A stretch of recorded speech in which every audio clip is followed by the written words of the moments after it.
Welcome to Buckets, brought to you by the Action Network, your daily NBA betting show, Monday through Friday. My name is Matt Moore. I'm the senior NBA writer for the Action Network, joined by Joe Dellera at Joe Dellera from the Cash That Podcast, Michael Fiddle from at Fiddle's Picks, and catch Joe's work on the Action Network as well as Fiddle.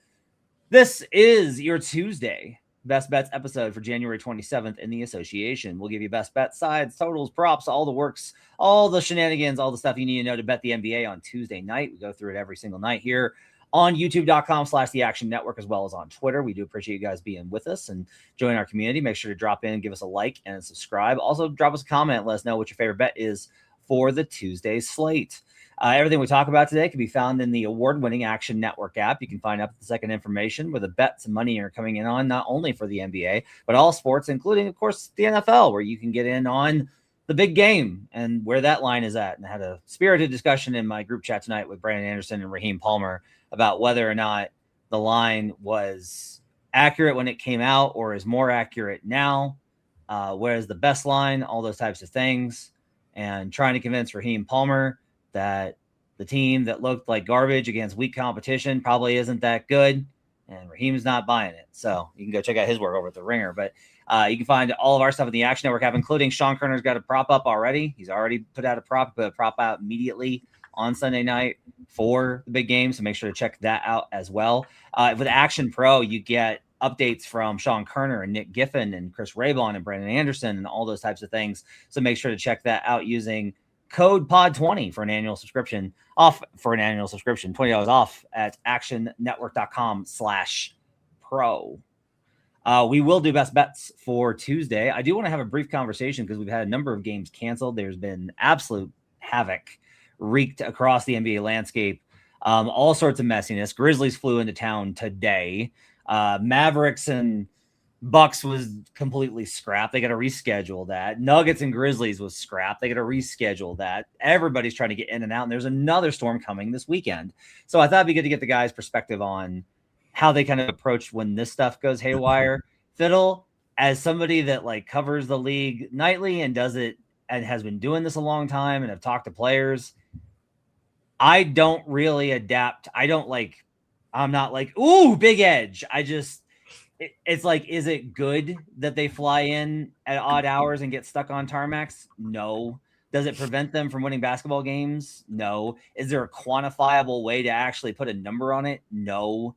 So like, I don't really necessarily have like, I personally don't think it should affect your cap, because I think that it's off any sort of negative impact of the travel delay exhaustion is immediately offset by, like, especially if you get into town that day, I think it's like, hey, you know, look, that you get up for it, your adrenaline's pumping. This is a crazy situation. Let's go. Grizzlies led at the half. You played Grizzlies first half tonight versus Rockets. You won. That's kind of where I come down on it. How do you kind of adjust when this kind of craziness unfolds where we got these kind of cancellations?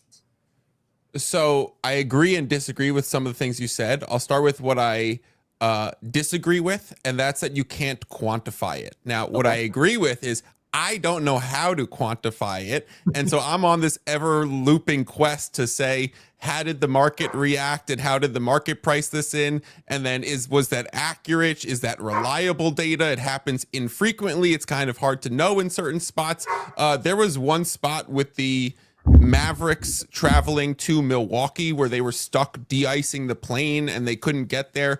What I will say is I noticed injury report news come quicker relative to the travel troubles. So I'm wondering if, like, hey, travel's struggling for this team. The Mavericks can't get to Milwaukee.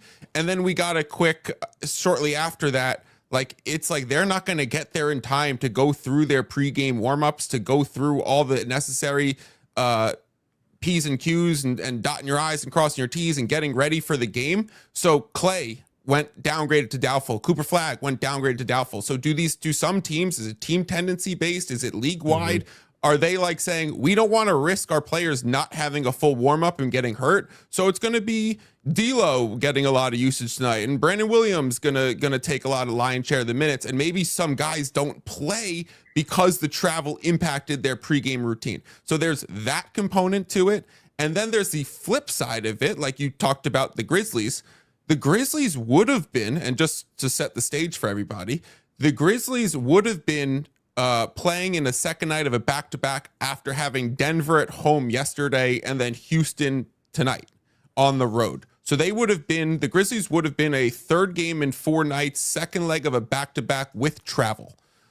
They end up getting the game canceled, so Denver doesn't come to them, or maybe they got there, but they didn't end up playing. Apparently Memphis is not adequately prepared to handle large snows. Like, they don't have enough snow plows and people to clear the roads in time to make it safe. And so they canceled the game. That actually impacted the spot and the rest advantage that Houston had negatively, because now all of a sudden Memphis is not in a third game in 4 nights and back-to-back. They're actually on 2 days rest going over to Houston. Now, I'm sure it's not ideal to like have to go to the arena, or I don't know what they did, or certain players and how you're calling it off and preparing for the game. And then all this has like some variables, but it definitely made Memphis's spot better tonight. And I'm not surprised to see them winning at halftime, covering for the game. This was a spot that I had circled on my calendar as this might be a Houston spot. And I, explore the schedule every week and just start picking out some inefficiencies or inequities in the schedule of what's coming. And this is one I had circled for Houston. And I ended up not going with Houston, even though they were the side that gained CLV and took some steam, because I was like, actually, Memphis is not in as bad of a spot. So I think there's a lot of factors to weight. I'm on the EverQuest to properly price it, but I'd also encourage people to think, how might this affect the injury report? Good stuff there from Michael Fiddle, the maestro of the market. Joe Dellera, when you're looking at props and stuff, how do you kind of react when you find out that a team is sitting on a tarmac for 6 hours in the cold? Yeah, I mean, I think Fiddle kind of touched on it. On a private. I just went, sorry, on a private plane. On a private plane, yeah. So it's not as bad as if I was sitting, in row like whatever, like seat 27C or something like that. But I do think that what Fiddle kind of touched on is important, because I do think it affects like older players more than younger players, because like you do run it, like you see guys like LeBron or like Drew Holiday, or like even like Kawhi, for example, these guys that have like pretty strict regimens for how they want to prepare for a game and what they need to do to get their body to feel right. And I think that when that's kind of the situation, when that's the circumstance, it does change some of the things that these players can and can't do, and what teams and their training staff are willing to put out there, and what, like, how much risk they're willing to tolerate. So I think that that's definitely a factor. So when I'm looking at it, a lot of times I'm saying, well, if so-and-so, like if this is what the situation is, I think that this player would be the one that could naturally step up into that role. I'm not also doing it totally blindly though. Like for example, like let's use the Timberwolves for an example today. It's sort of related to this, because I think the Warriors wound up sitting basically everybody. And then I think that's the only reason you saw Ant then pop on the report as like downgraded for injury maintenance or whatever. But like had this been a different situation where you said, well, I think maybe Ant is going to sit today, then you'd go and you say, well, who are the players that naturally step up without him? It's not actually so much Randall. It's like Dante DiVincenzo and Naz Reid are the two guys that really see like the biggest jumps in their usage. But I'm not only looking at it for the perspective of, okay, like I'm kind of taking a shot here. Like I think that Ant might be out. You have to have an idea that you like the prop in the first place. It's not just I'm betting this because I think so-and-so is going to be out. Like I don't want to bet a prop that if Ant is in, I'm like, oh boy, like I don't know if I really like this that much then anyway. I want to have a little bit of an edge on the market if the player plays that I think may sit. And in the event that it doesn't go that way, then I'm in a better situation because I'm getting a ton of CLV on the prop. So I guess that's probably the best way that I try to look at it. And then from the perspective of if you're playing a team that maybe has like a funky schedule coming to you, I do think that there's something to be said about teams not like being fresh. So like if you get stuck on a plane and you're not playing, and it takes you a long time to get out there, or it takes a long time for the flight to go, or you're on like an uneven schedule because you can't get off, you can't go that night, you need to go the next day. I do think that can affect your legs. And a lot of times, if it's often when that's the situation, it's a back-to-back. So I think your legs are going to be even more tired. That always, to me, affects defense more than anything. And I think that helps some of like the faster guards or the faster players in the other team maybe pick up some stats there, because they just have a little bit of an edge against teams that maybe are a little bit more on their heels. Good stuff. So some stuff to keep in mind as the weather continues to unfold. Most importantly, all of you stay safe out there, because that's the most important thing. And I say that as somebody who definitely spun out on a Colorado highway last week, because we had such an unseasonably warm winter that the roads were not properly seasoned. And so I tried to get around somebody, and it went badly, and I was very lucky to be okay. It was scary as all get out. So be careful out there. All right, let's get the best bets going here for the Tuesday's slate. As always, we'll hit you with a 3-star, 2-star, 1-star. We'll also, at the end of this, we'll give you King of the Court for this week as well, for those that choose to play that over at DraftKings. So we'll have that for you. Let's get started with Michael Fiddle. What's your 3-star bet of the night? 3-star play for me is going to be OKC Thunder versus New Orleans Pelicans under 234.5. I watched this on the screen start to move up and be an over spot, and I disagreed with it. And then it seemed to hit the highest point it was going to get at 235.5 and start working its way back down. So I think 234.5 towards the under is correct directionally at this stage of the market. I have it modeled 2 points lower. There's also a bunch of injuries right now towards the OKC side on some offensive players. We know AJ Mitchell is not going to play. We know J-Dub is not going to play. We obviously know Hartenstein is not going to play. And so the OKC shooting has taken a downgrade. They just lost to the Raptors and the Pacers. The first time the Thunder have lost 2 games at home since 2023. And a lot of that was because of their contested shooting splits. So I think if New Orleans is able to put some on-ball pressure, they'll do pretty well in this spot. And I think OKC will rely on their defense to try and stop them. So I have this modeled at 232.7. Disagreed with the initial oversteam. Hopefully it was someone trying to pump fake the market and helped me out by raising the number a little bit. And now this is a clear under spot at 234.5. So that'll be my 3-star play. OKC, New Orleans under 234.5. It's widely available.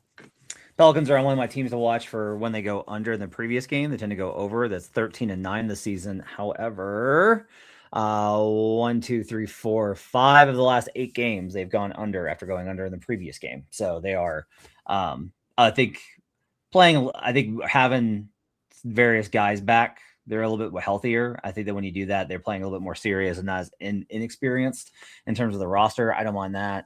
I'm going to check where I've got this projected at, just because I was curious. Yep, I definitely have this as an underplay as well. I've got all the way down to 229. So like this as well. I'll be on this with Fiddle. Fiddle and I are in pretty lockstep tonight. So sorry about that, Fiddle. Good cap there, though, on the Thunder Pelicans. What? Sorry, are you sorry that you're on the same side as me? Yes, I'm sorry that I'm on the same side as you, because on the flip side, you're welcome. Yeah, there you go. You're gonna pull me up. I had a winning night because I just tailed a bunch of props from Joe Dellera and Kyle Murray. So that's the new strategy. It's just riding everyone's coattails. Joe Dellera, your 3-star bet of the night. I'm going to be on Jalen Brunson over 34.5 points plus assists. It's a great matchup against the Sacramento Kings, who he played. The last time he played, he actually got hurt. He only played a couple minutes against them, and it wound up, because he played so few minutes, it pulled down his season averages pretty significantly.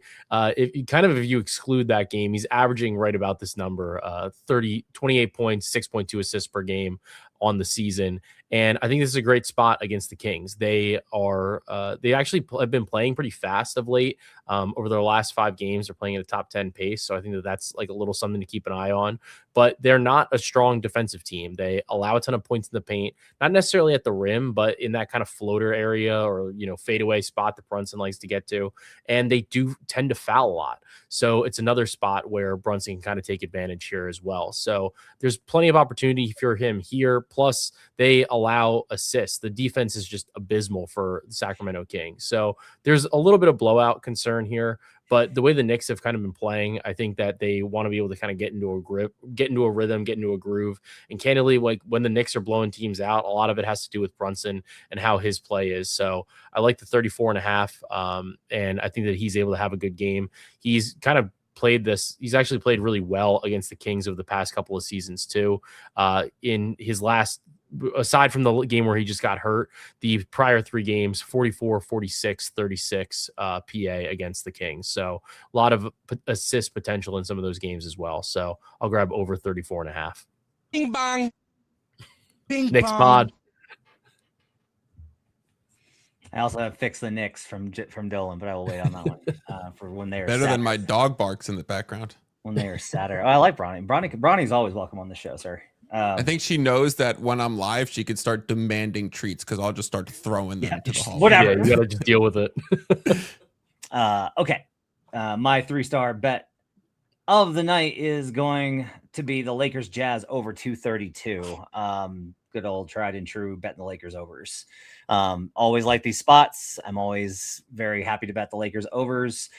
With them getting fully healthy, this is an even better spot because they are just an absolute wagon offensively when they have their core players back together. I know it's a back-to-back and some guys might be out. I still feel pretty confident about this. Lakers, the 8th best road over team. First, the Jazz are the number 1 over team at home this season. I project this let's just say I project it high, and so I have it well over this. The Jazz, this is the type of team that the Jazz actually play guys against and actually try and not win. They know they won't win, so they'll actually play and they put up big numbers, and that's how they stay in these games and sometimes pull off some weird upsets. And the Lakers defense continues to be very poor, so I will continue to be on the over here for Lakers Jazz tomorrow, regardless of how that works out. I am on the wrong game actually on that. Clippers Jazz is what I'm referring to there. And so that's what I'm actually on here. The Lakers are off tomorrow. Clippers Jazz, I will actually give you the cap there. I have this projected over, and the reason I actually did like it is Kawhi Leonard is absolutely flaming the entire universe off of its axis, and that's been well known. The Jazz, similar kind of situation here where again, against these teams that are actually pretty competitive, they wind up like actually playing guys. So that's going to be mine. So I apologize for the Lakers cap. I lost my brief mind there for a second. It is going to be Clippers Jazz over 232. It's going to be my best bet of the night. Let's do 2-star and 1-star from let's go back to Joe Dellera and do his first. Joe, what are your 2 and your 1 stars? My 2-star play is Duncan Robinson over 2.5 threes. I actually really like the spot against the Denver Nuggets. Denver, and Matt, you actually speak about this better than I do, I think, in terms of what their defensive scheme is. But the windup is they allow a ton of looks from kind of the corners, and while they limit like 3-point attempts kind of overall, the corners is where they're a little bit more susceptible. Duncan Robinson is obviously just a guy that just shoots endless amounts of threes. And that's pretty much his entire shot diet. So while he's always going to get a couple that are, above the break, he does take overall, he's taking about 22% of his shots from the corners.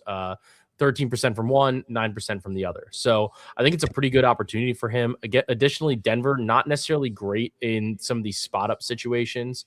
So I think it's a good spot for Duncan Robinson. I also think it's a good spot given the fact that we're looking at like Aaron Gordon's out. Christian Brown's out. Obviously, Cam Johnson's still out. So I think that some of that impacts the defense for Denver as well. So when I looked overall for Duncan Robinson on this prop, the over 2.5 threes, he's averaging 2.9 threes per game on the season. And overall, he's hitting this in about 66% of his games so far this season, 27-41. So like the spot for him. And I think it's a good opportunity against this Denver defense. I need to check out how many corner threes he takes. That's what I need to check because they still give up a ton, even with the Jokic out, which is weird because they're still switching, but they don't trust each other, so they keep helping off. It's really weird. Like when with JV back, that's actually a really good play, especially that they'll give up a lot more corner threes. A little bit more drop, right? A little bit more drop, and they'll have to bring that guy over from the corner on the short roll, and that's how you can kind of get under their skin. Murphy under, I think, is an interesting play just from they're missing so many guys, but the Thunder are still just they're just mean defense. Mean. How is Trey Dunn historically versus So he's actually not played particularly well against them. I'm going to pull up my notes here right now because I forgot to even talk about this one. So the 21.5, his shot volume's been up a little bit lately, just generally, but against Oklahoma City so far this season, 19 points and 18 points. And actually one of those games was without both Zion Williamson and Sadiq Bey and Jordan Poole. So kind of makes a little bit of a difference there. But overall against Oklahoma City, he's hit this line once in his career.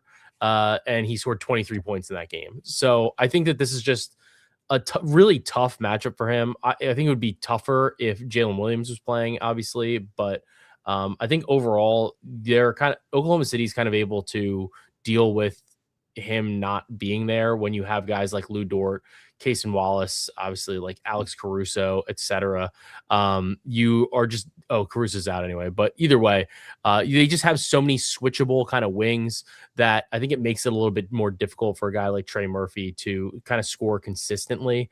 They're able to close out, they're able to play him kind of one-on-one. And I think that Zion just has a little bit of a better matchup here anyway, given the fact that like Isaiah Hartenstein's still out, and the hit just the size advantage he has against Chet makes this a little bit more of a Zion focused matchup to me if I was looking for a prop here for a Pelicans over, but not super interested against this Thunder team. And honestly, if it gets it to be a blowout, then that's even potentially less minutes for Trey Murphy as well. Okay. Trey Murphy under 21.5 points is the bet there. Michael Fiddle, your 2 and your 1 stars? My 2 stars is going to be the Brooklyn Nets +9. Okay with it at +8.5 as well. I'll be backing the Brooklyn Nets as road dogs in Phoenix, where Phoenix is great as a home team. Now, I don't really weigh too much of the how is this team at home ATS historically this season. I feel a lot of that is priced in.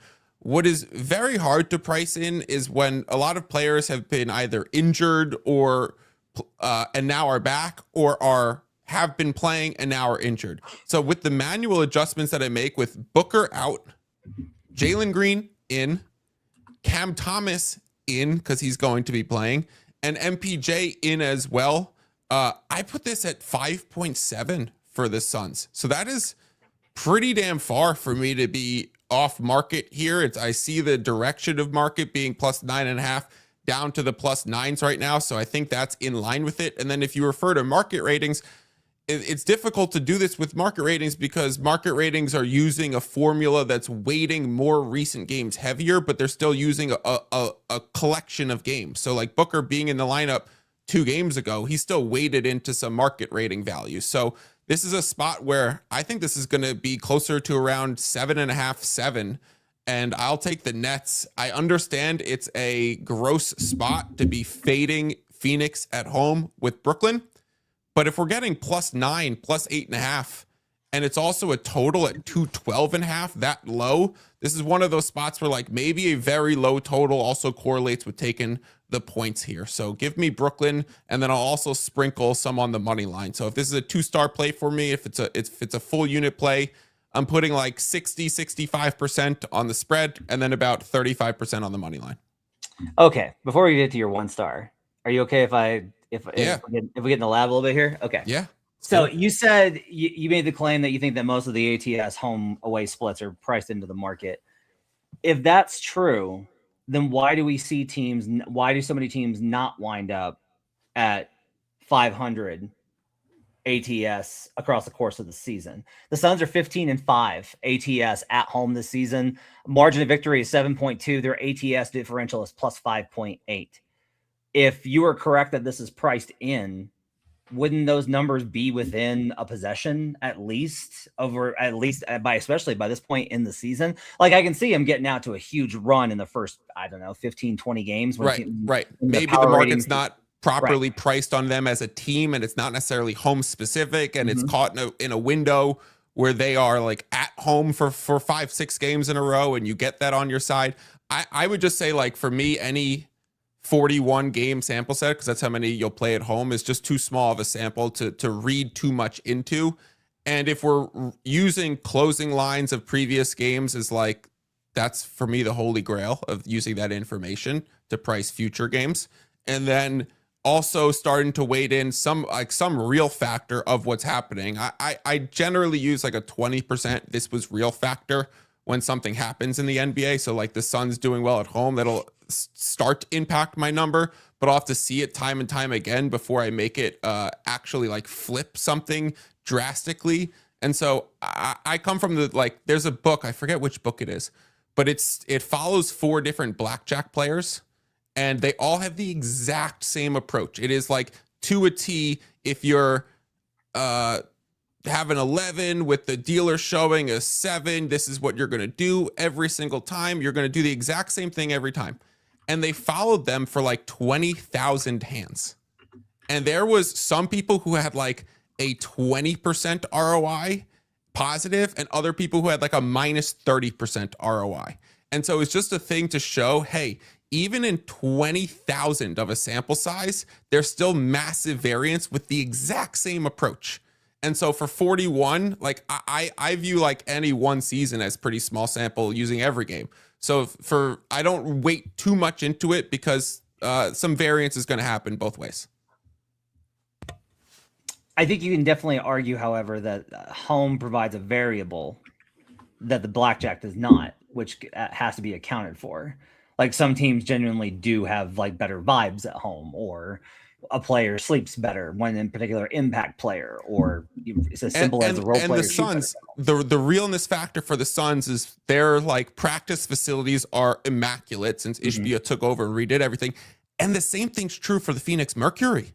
Like one of the best home teams in the W. So is there something about the basketball fans in Phoenix? Is it something about the weather there? Is it something about players, having no humidity and their body feeling great when they're in that area? I don't know, but there might be a real factor to Phoenix, but it's just not something like I'm not scared off by backing the Nets at what I perceive to be a good number.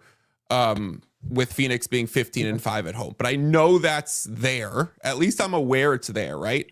Yeah, and I know a lot of people push back on me and are like, "How could you possibly fade Phoenix at home?" And I'm like, if I get +9 and it closes 7.5, I did my job. They're at 15-5 still means that 5 times you faded them at home, you won. And the other thing here is that a good kind of point of reference here. So I was curious about, hey, is it getting worse as the season goes on? And it's not. They are 6-1 since December 15th. So over the last roughly month and a week, they are still 6-1 ATS at home this season. However, that's 0-1 without Devin Booker. So we'll see what happens there. I do put this inside the number though for Fiddle, so I'll be quietly tailing him as well on the Brooklyn Nets in this spot. I do feel also I am compelled to note this just because it is so absolutely insane and it messes with my power ratings because I don't have enough of a recency adjustment built. I built one, but I'm still kind of like, I don't know if you're doing it, if the recency adjustment's doing enough here. The Brooklyn Nets as a road dog in the month of December were 3-1. The Brooklyn Nets in all other games this season, not in the month of December as a road dog, are 6-11 straight up, 35%.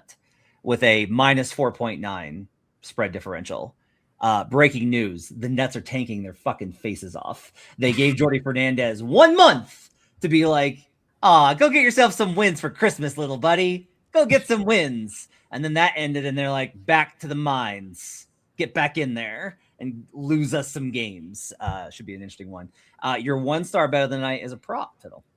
Yeah, I'm going to go with Peyton Watson under 5.5 rebounds for this game. He's should be coming back. He's listed as probable, dealing with both ankle injuries, I believe. There was one ankle that like really went on him recently and he ended up missing a game or two. So I'm going to go with under on Peyton Watson. Maybe he gets a little bit of reduced minutes. He's going against a Detroit team, which is unbelievable at rebounding and crashing the glass. He should have Valanciunas back in the lineup for this game as well. So there should be less rebounding opportunities on the Denver side, just eaten up by their big. So it was like we talked before the show, like we were hoping for Jokic back in this game, but he won't be, in which case it would make this under rebounds prop even better. But as a 1 star play, it's plus odds. It's plus 104 at DraftKings, best in the market right now. And I think it's just will end up being a sharp prop with the Detroit being a strong rebounding team, him potentially having some minutes reduction off of injury, and big Valanciunas back in the lineup. I like this play. I actually just did a bunch of deep dive stuff on Nuggets rebounding without Yoke for Locked On Nuggets, which I also host. And one of the things that we kind of found was when he's on the floor, their rebound rate goes down overall, depending regardless of kind of who's on the floor. The bigger thing here is that without Aaron Gordon, that means Peyton's going to come back into that role where he's handling the ball more. So you're going to see more of that isolation stuff, more of that pick and roll stuff. When he's doing that, it costs him energy that then shows up on the defensive end.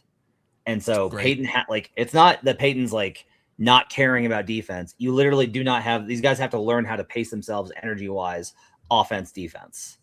And that I think is like one of the real problems with some of the guys in the league defensively. Like Joker, it very much is evident that when he is just like, we're going to win this game with offense, I'm going to drop 40 points, 15 rebounds, and 15 assists, and we're going to win. And I'm not going to have to stress myself out too much playing defense. And then you'll just see he just doesn't play defense. And then some games where he's like, nope, I'm actually going to have to play defense if we're going to win this game. And his numbers go down. And it's like, oh, they did a good job on him. No, like Joker just actually shifted his defensive effort.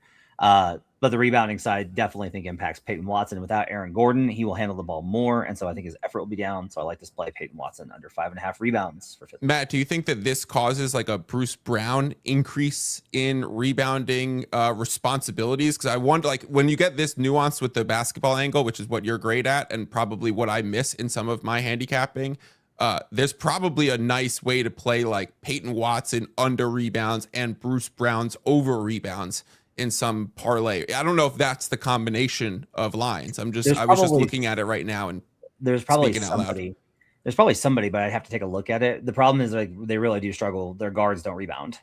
They have a real problem with and Jamal Murray's actually talked about this, about how he's been like, I got to do a better job of rebounding. And everybody in the room is like, no, you don't. Stop that. Not you. No, Aaron, you're scoring 30 points a night with 7 assists. Stop it, Jamal. Like, it's okay. I think Bruce might try, but I'm not sure that Bruce is in a great, they've just really struggled. I mean, the best play honestly might be to take the guard rebounders for Detroit and go that way on rebounds. Interesting. So, yeah. Go that direction. Okay. I will run through my 2 and my 1 star very quickly. Blazers minus 7.5. If you caught it last night, I gave out Blazers plus 9.5 when it opened, and I forgot to log it. And I don't like taking the line that I took that's dead. So I logged in the app the 7.5 on the Blazers tonight versus the Celtics, because I just don't feel right giving it out the line where it's like, I got this line, you can't get it anymore. And so I was like, well, I still like it. I have it at like 4, so I'll go ahead and I'll make it. I'll bet it at 7.5.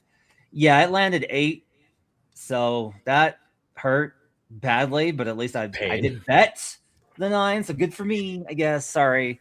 I am going to go back to the well here, though, with the Portland Trail Blazers. The big thing here is that the Blazers are a great back-to-back team. They have been one of the best teams in the league on back-to-back spots this season. They are terrific. They've been terrific, really, with this kind of iteration of this team, with all these like young hustle players. They've been good in this spot consistently over and over again over the last 3 seasons. They are well above, they're above 57% ATS in this spot on the second night of a back-to-back. So really good spot for them coming off of the Boston game. This is one where the travel is probably going to affect it, because it is going to be like, there's warnings for more weather in Boston and all the travel delays, etc. But let's assume that they're able to get out. So I am going against my model here by a little bit. And the reason I am is that one, the Wizards basically had this little spike where they were like, hey, we can play, like, look at us play real basketball. And then the Wizards were like, nope, none of that shit, back to the tank. And now they're back to just playing terrible basketball. The other thing here, even though I thought they played pretty well versus the Hornets this weekend, the other thing really is just they're playing Trey Johnson a lot more. And I love Trey and think Trey's going to be a star in this league. Trey is a plus-minus disaster. Like, they lose by huge chunks when he is not on the floor, or when he's on the floor. And they will continue to kind of do that. This is the kind of game where I think Portland beats up on them. They're not good or bad necessarily versus teams under 500, lower than 30%, etc. It's not like this is like a dynamite, like, oh man, the Blazers always kill this type of team. But it is enough to go ahead and get me involved and bet them on to take care of business -7.5. So I'll take the Blazers to beat the Wizards by more than 8. That's already popping at 8 in the market. And my 1 star, I'm taking OKC New Orleans under 234.5, which you have already heard about from Michael Fiddle. This is great spot here. There's a lot of trends actually from my perspective that back this up. When we look at kind of the spot that these teams are in specifically, as I check my handy list of stats are available at killersports.com. Great resource. You can also check out Bet Labs with our systems as well, which are equally awesome. There's just like a lot of signals here that this is too high of a number. So I will go ahead and play the under 234.5 for OKC and New Orleans, tailing Michael Fiddle.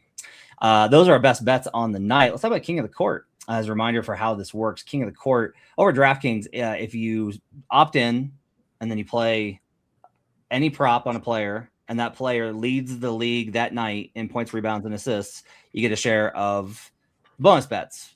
We had Luka Doncic as King of the Chalk last week. I played the Chalk. Luka Doncic did in fact hit. That was a $41 in bonus bets last week. So for this week, what we're going to be looking at is Shai Gilgeous-Alexander. Joe, tell me why Shai is going to win King of the Chalk.